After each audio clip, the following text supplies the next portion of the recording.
Palestine, Palestine, Palestine, and yes, Palestine. Seemingly everything that the news has been talking about now is Palestine, and frankly, I've gotten rather bored of it. But recently, things have gotten a little interesting on the subject. Hello, welcome back to the Conservative Radio, and today we've got something very special for you. Yale, the prominent Ivy League college, has now been heavily protested by many, and I mean many, pro-Palestine protesters. They've now began camping out in front of the school, whether they're actually students or not. Word coming from Yale, however, says that they definitely don't show any signs of stopping and have actually gotten more aggressive over time. Initially, it started with name-calling, which then led to harassment, which then ultimately led to hard objects such as rocks being thrown at Jewish students.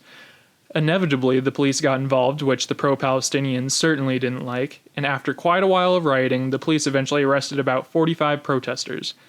Okay, we've got some stuff to unpack here. First off, I have to point this out. Considering that these college protests are in America and are taking place at very liberal colleges, it wouldn't be too hard to deduce that a good majority of these protesters are in fact liberals.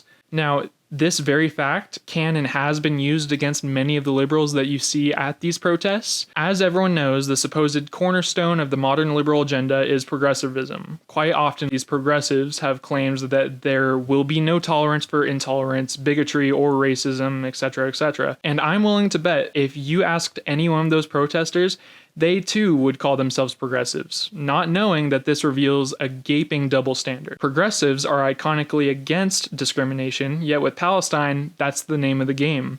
Palestine for decades has been extremely discriminatory towards the Jewish, and this is seen in Palestinian schools, media, and books.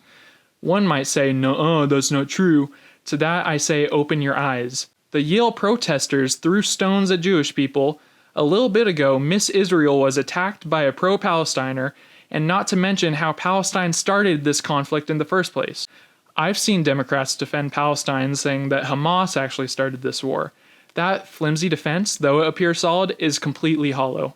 Yes, this conflict was started by Hamas, but that's not accounting for the fact that Hamas's views and Palestine's are completely congruent. To further reinforce my point, you could additionally point out how after Hamas murdered civilians and then retreated into Gaza, guess who came to back them up? Then, when Israel fights back and invades Gaza, everyone acts like it's Israel that's at fault. Effectively, Palestine found a slippery excuse to start fighting Israel, like they always wanted, but they started pissing and complaining as soon as they realized that they were losing the war that they started. As the old saying goes, if you mess with the bull, you get the horns.